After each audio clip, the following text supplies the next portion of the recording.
ओम नमः शिवाय।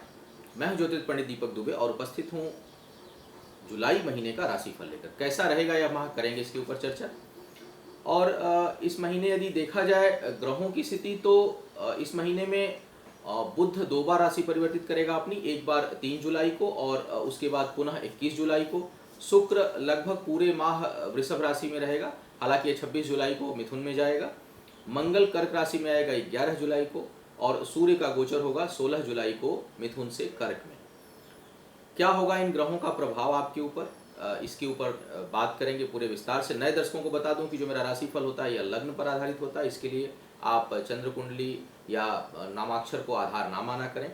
और राशिफल प्रारंभ करने से पहले बता दूं कि जुलाई का पूरा महीना श्रावण का महीना रहेगा, तो जो लोग भी इस पवित्र माह में रुद्राभिषेक कराना चाहते हो, चाहे 7.5 का प्रभाव हो, मार्केश का प्रभाव हो, ढैया का प्रभाव हो, शनि राहु केतु ग्रह जनित दुष्प्रभाव हो या कोई प्रभाव ना भी हो, अपने घर परिवार के सुख शांति और समृद्धि के लिए रुद्राभिषेक कराना चाहते हैं तो हमारी वेबसाइट से बुक करा सकते हैं। क्योंकि यह 10 और इस बार अच्छी बात यह है कि सावन जो है वह 10 जुलाई से 7 अगस्त तक रहने वाला है और इसमें 5 सोमवार पड़ेंगे। सोमवार से ही प्रारंभ होगा और सोमवार को ही यह समाप्त होगा। तो जो लोग बुक कराना चाहते हैं वह जो है वह मेरी साइट के माध्यम से बुक करा सकते हैं। अब बात करेंगे आगे आपके राशि की। सिंह वालों के लिए यदि मैं बात करूं, आपकी राशि की यदि मैं बात करूं तो महीने का जो आधा हिस्सा है यानी करीब करीब 13-14 जुलाई तक यदि मैं बात करूं तो तब तक आपके लिए कुछ लाभ का योग है।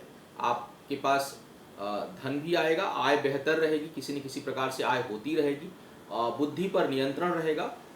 विचलित तो मन होगा कई बार, क्योंकि मन अभी विचलित होता रहेगा, लेकिन उस पर आप नियंत्रण कर पाएंगे, उसको आप संतुलित कर पाएंगे और उससे आप कुछ समय को संभाल पाएंगे।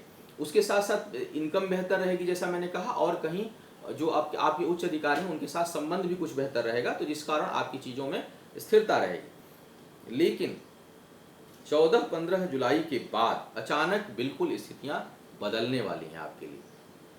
नौकरी छूटने का बहुत तगड़ा योग बन रहा है। तो जिनके यहाँ भी कार्यस्थल पर कुछ परेशानियां हैं, सिंह लग्न की कुंडली है, सिंह लग्न और राशि अगर दोनों हो तो और अधिक प्रभावी जाने इसको। लेकिन अगर सिंह लग्न की कुंडली है तो और कार्यस्थल पर जरा भी परेशानी है तो मुझे लगता है कि 11-12 जुलाई के बाद वहाँ पर बने रहना बहुत मुश्किल होगा आपके लिए, और स्थान परिवर्तन या नौकरी छूटने का पूरा योग बन रहा है। और उसके साथ साथ करीब 1 महीने तक, पूरा जो 1 महीना है आने वाला, उसके बाद के लिए आपके लिए कठिन समय दिखाई दे रहा है। बहुत सतर्क रहिए, बहुत सावधान रहिए।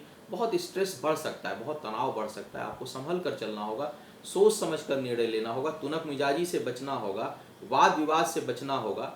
यदि स्थिति वहाँ खराब है, बदलने लायक है तो बेशक आप बदल दीजिए, लेकिन यदि खराब नहीं है तो अपने पर नियंत्रण रखिए। क्योंकि मुझे लगता है कि तत्काल छोड़ने के बाद आप कोई इंटरव्यू भी देंगे तो तुरंत आपको सफलता नहीं मिलने वाली है।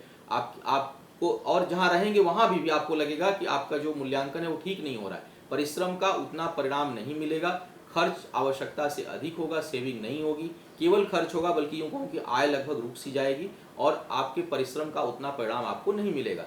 जो लोग जिनको रोग है, हृदय से संबंधित कोई समस्या है, वे बेहद सावधानी रखें, तनाव ना लें। खराब समय में बहुत स्लो हो जाना चाहिए, बहुत संतुलित हो जाना चाहिए, बहुत संभल कर चलना चाहिए। मुझे लगता है कि सिंह वालों के लिए थोड़ा इस समय बहुत उलझन भरा समय है, निर्णय लेने का समय नहीं है, बल्कि शांत रहने का समय है। थोड़ा शांत रहिए, क्योंकि यह समय कहीं से भी मुझे बहुत अच्छा दिखाई नहीं दे रहा। सिर्फ एक दिखाई दे रहा है कि सारे झंझावातों के बावजूद बृहस्पति की स्थिति अच्छी होने के कारण इस समय कुंडली में कहीं न कहीं बुद्धि जो है वो अंत में आपके साथ हो जाएगी, बौद्धिक क्षमता आपके साथ रहेगी और निर्णय निकलने की स्थिति में है, लेकिन उलझे रहेंगे, इसमें कोई संदेह नहीं है पूरे महीने।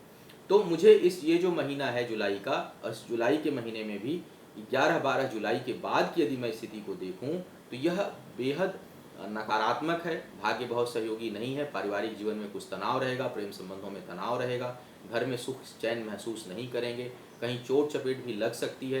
तो कुल मिलाकर यदि मैं देखूं, थोड़ा धैर्य से चलने की आवश्यकता है, संभल कर चलने की आवश्यकता है, कार्य क्षेत्र पर बहुत सावधानी रखने की आवश्यकता है, एक दूसरे को मिलाकर चलने की आवश्यकता है और बृहस्पति तत्व को मजबूत रखने की आवश्यकता है। कुंडली यदि परमानेंट कुंडली में गुरु यदि वक्री हो तो थोड़ा बृहस्पति संबंधी दान और बृहस्पति देव या बृहस्पति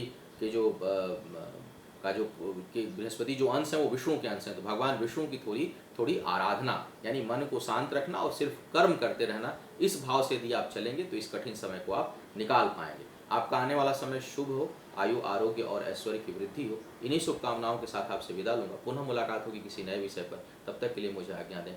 ओम नमः।